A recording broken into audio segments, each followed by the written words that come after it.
Bonjour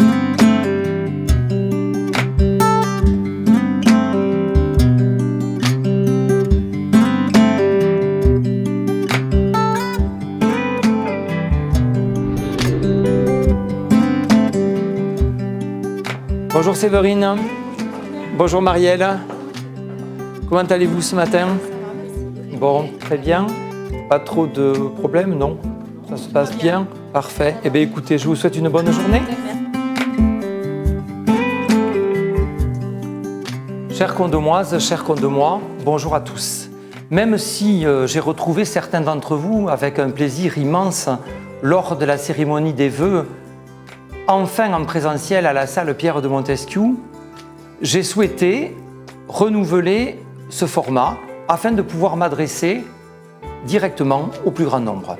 Aussi, je vous invite à m'accompagner quelques minutes à la rencontre des agents de la collectivité, comme ma collaboratrice Valérie, ceux qui au quotidien interviennent à nos côtés dans la mise en œuvre des différents projets que les élus vont vous présenter.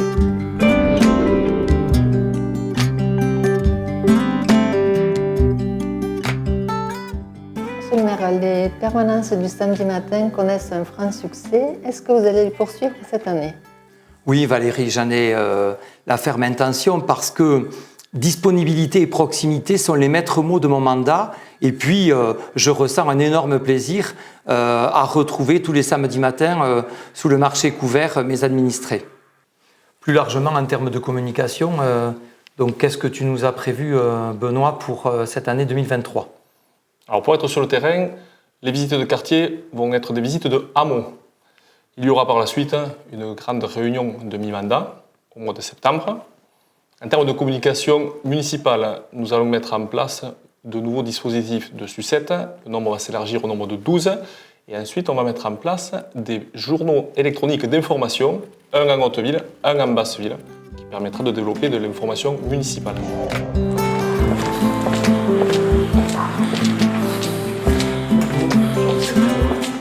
Monsieur le maire, on en est où pour le futur poste de police? Comme prévu, vous bénéficierez très prochainement de bureaux mieux organisés, plus accessibles et parfaitement situés aux anciens bains-douches quai Jaubert. Donc en 2023, nous installerons 2 nouveaux radars pédagogiques aux entrées de ville. Donc on commencera par la route d'Auch. Oui, très bien, dans la descente, on a remarqué des vitesses excessives, c'est parfait. Et ensuite, nous installerons un route de Saint-Puy. Vers les nouveaux logements, c'est Voilà. tout à fait en adéquation avec la problématique. C'est tout à fait cela. Et donc ça portera le dispositif à 8 radars pédagogiques aux entrées de ville. Alors Cyril, dans le cadre de la coopération avec les services de gendarmerie nationale, donc prévu au contrat de sécurité intégré et au CISPD, je crois que vous avez mené quelques opérations? Oui, effectivement, on a eu des opérations anti-délinquance conjointement avec la gendarmerie. On a aussi participé à une formation au niveau de l'armement et on a participé à des patrouilles communes lors de la Coupe du Monde pour la surveillance du territoire. Merci à tous d'être présents ce matin pour cette réunion de travail liée à la préparation budgétaire 2023. Dans un contexte difficile et contraint, je souhaitais qu'on se réunisse très en amont pour évoquer effectivement le montage de ce budget 2023 en investissement, mais surtout également en fonctionnement. D'ailleurs, Monsieur le maire, je tenais à attirer votre attention sur la question des dépenses supplémentaires que nous allons avoir concernant les énergies, puisque nous avons une prévision de 650 000 € d'énergie supplémentaire. Monsieur le directeur, bien entendu, les élus ont bien pris conscience des difficultés que nous allons rencontrer en 2023. Et d'ailleurs, Patrick Giacosa va nous rappeler les mesures d'urgence que nous avons prises en termes de sobriété énergétique. Nous avons décidé d'éteindre l'éclairage public à partir de minuit sur la ville de Condom et sur les monuments et de baisser le chauffage dans les lieux publics, bureaux, écoles et salles de sport. Au-delà des mesures d'urgence de sobriété énergétique, notre volonté politique est bien entendu de s'inscrire dans la durée. Et Benoît, tu peux nous exposer ce que nous avons prévu à cet effet. Nous allons travailler à la mise en œuvre d'un schéma directeur des énergies et d'un plan climat pluriannuel qui vont se concrétiser par la modernisation des chauffages, la rénovation des bâtiments anciens et dès que possible, nous poserons des panneaux photovoltaïques. Monsieur le maire, j'attire votre attention sur les demandes de subventions restées sans réponse. Effectivement, Angélique, je crois tout simplement que les collectivités partenaires, en proie aux mêmes difficultés que les communes, ont tendance aujourd'hui à davantage conditionner leurs aides, tant en pourcentage subventionné que dans le temps. Nous nous retrouvons au Jardin des Remparts, véritable poumon vert de la ville, pour aborder 2 thèmes pour 2023. D'une part, le tourisme et d'autre part, le cadre de vie, l'environnement et le développement durable. Concernant le tourisme, je dois vous faire l'annonce que notre camping municipal, même s'il restera dans le giron de la commune et restera donc dans le domaine public, nous avons décidé de le confier par bail emphytéotique à une société privée, un groupe familial, qui va commercialiser notre structure sous la marque OnlyCam. Bon, nous allons parler peut-être de la silice, puisqu'on a prévu d'aménager cet espace qui était quand même un peu désuet.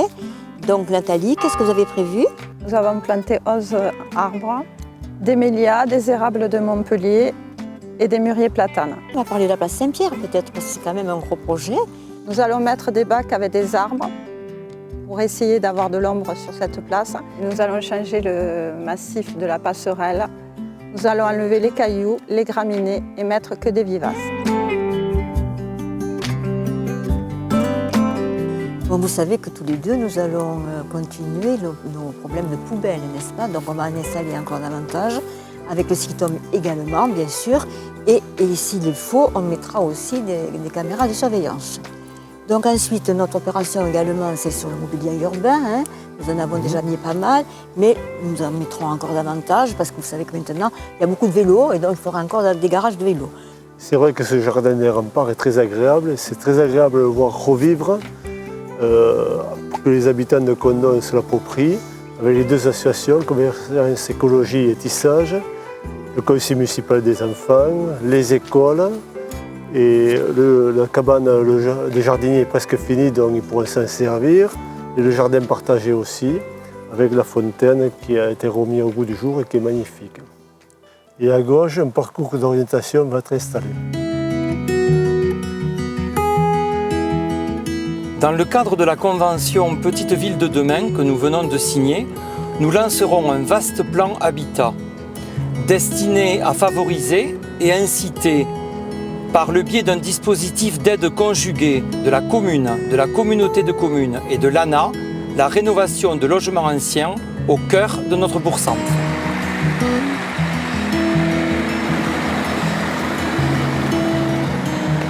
Bonjour messieurs. Nous nous trouvons route de Saint-Puy sur un chantier de construction de bâtiments. Hélène Delpech, adjointe aux affaires sociales, va nous expliquer en quoi consiste cette opération immobilière. Oui, donc un chantier de construction de 32 logements intergénérationnels qui va remporter sûrement un grand succès puisque nous avons déjà beaucoup de demandes de location de logements. Madame Delpech, est-ce que la semaine Bien Vivre Ensemble à Condom aura lieu l'année prochaine? Oui, donc au mois d'octobre l'année prochaine, nous reconduirons donc cette semaine organisée par la mairie de Condom conjointement et le CCAS. Nous reconduirons sous un format un petit peu plus allégé sur les mêmes thématiques, donc sécurité, environnement et tout autre. Et nous mettrons toujours pareil comme acteurs les écoles ainsi que la population condomoise. Avec Pascal Ducournau, le nouveau directeur de l'école de musique, nous nous trouvons route de Montréal sur le futur site de la nouvelle construction, à proximité immédiate de la salle des associations. Donc, qu'est-ce que vous attendez, vous, en tant que nouveau directeur, de ce futur équipement ? Merci. Ce futur équipement, en fait, va enfin pouvoir réunir tous les acteurs musicaux de la ville de Condom, que ce soit les anciens par l'harmonie, la chorale, les jeunes par l'école de musique, et enfin pouvoir partager ensemble cette passion qu'ils ont tous, c'est faire des concerts, faire des projets, et vraiment travailler ensemble au même endroit, se croiser, c'est très très important. Je retrouve Charlotte Fernandez, adjointe à la culture et à la vie associative, et Clotilde Coueil, responsable du service culturel de la commune, pour échanger sur les perspectives 2023. Alors Charlotte, qu'est-ce qui est prévu en termes de programmation du théâtre ? La saison culturelle du Théâtre des Carmes commencera en janvier, avec toujours une diversité de spectacles, du théâtre, de la musique jazz, de la danse contemporaine, des one-man shows, et aussi plein d'activités à la médiathèque Yves Navarre pour les jeunes ou les moins jeunes. Et Clotilde, quels sont les autres événements de cette année à venir? Alors le grand événement cette année, ce sera le colloque Yves Navarre, organisé les 9 et 10 juin dans différents endroits de la ville, notamment au théâtre. Ce sera l'occasion de revenir sur l'implantation d'Yves Navarre à Condom, dont il est originaire. Et pour nous, ce sera également, en dehors du fait de le faire connaître, de développer beaucoup d'activités autour de la littérature et de l'illustration. Outre ce colloque, on aura aussi la préparation d'une grande fresque au niveau du bâtiment du parking du Puy. Donc ça aussi, ça animera pas mal déjà un quartier, quitte à le reproduire ailleurs. Et je pense que ça nous promet de belles surprises et de belles collaborations avec les Condomois.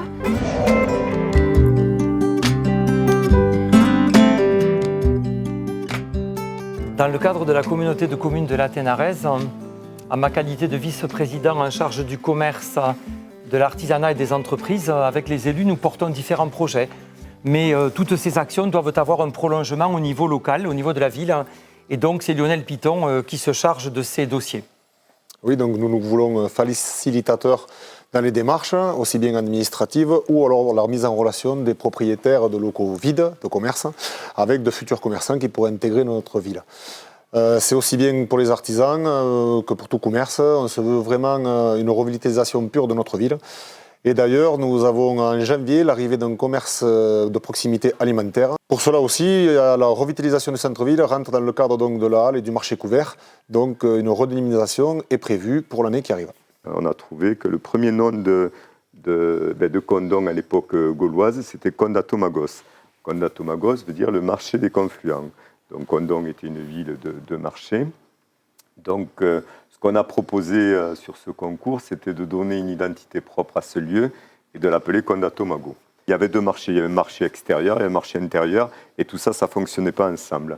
Donc ce qu'on a proposé, Aline, c'était de dire, il y a le lien entre les deux marchés, et on ouvre toute la façade ouest. On a créé des stands fixes en périphérie. De manière, pour y avoir travaillé 40 ans, je trouve très bien ce projet, avec de belles ouvertures, parce qu'on était vraiment trop renfermés. Les gens ne pouvaient pas deviner ce que c'était ici à l'intérieur. Ils hésitaient à entrer. Au moins, avec des ouvertures, je pense que le public rentrera plus facilement et qu'on aura beaucoup plus d'acheteurs.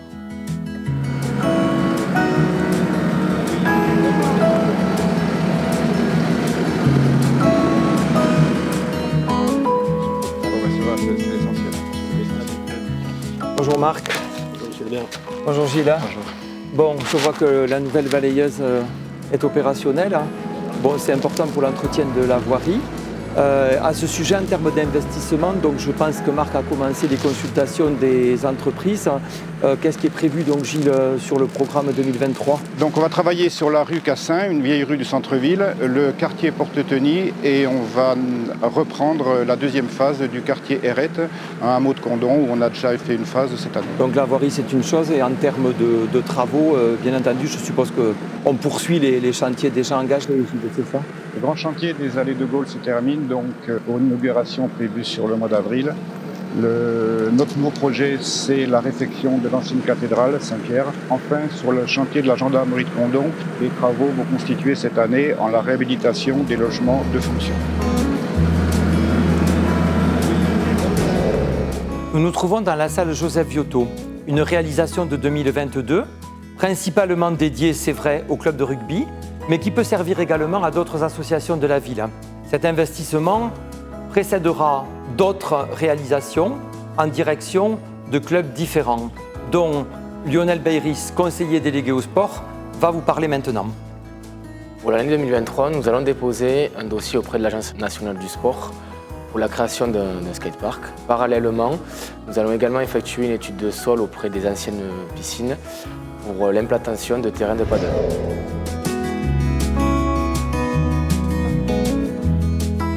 Je tenais à vous parler du projet de résidence senior Chemin de Gachiou.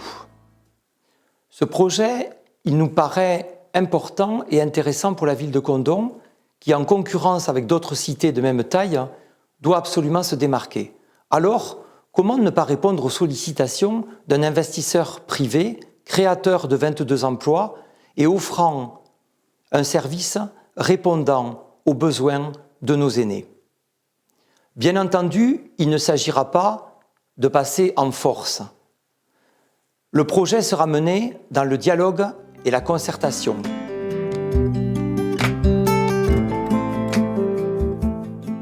Comme vous le savez, 2 grands rendez-vous, 2 événements majeurs vont ponctuer l'année 2023. Alors Pierre, parle-nous de ce 50e festival qui approche à grands pas. Et oui, il approche à grands pas les 12, 13 et 14 mai. Alors 3 jours de fête avec évidemment beaucoup de surprises. Patrick Sébastien en tête d'affiche et plein d'autres artistes avec. On a également la course landaise. On va voir un Nadao et un dimanche exceptionnel avec quasiment 50 mandats. L'autre rendez-vous, c'est celui de l'Europe, celui de l'amitié franco-allemande, celui du jumelage Condon-Grunberg, dont Françoise Martinez, spécialiste des jumelages, et Daniel Mraz vont vous parler tout de suite. Condon est jumelé avec 2 villes, donc une espagnole qui s'appelle Toro et l'autre qui est Grunberg, dont tu es la présidente. En juin 1973, les 2 villes, Condon et Grunberg, ont signé le contrat de jumelage avec les maires respectifs, Abel Abellier pour Condon et Karl Anschutz pour Grunberg. On suivi 50 ans d'échanges, échanges de jeunes, échanges sportifs, de rencontres, même privées. Et ce demi-siècle, nous allons le fêter fin août, début septembre, pour 4 jours. Et je pense que ce week-end sera vraiment très chaleureux, très convivial.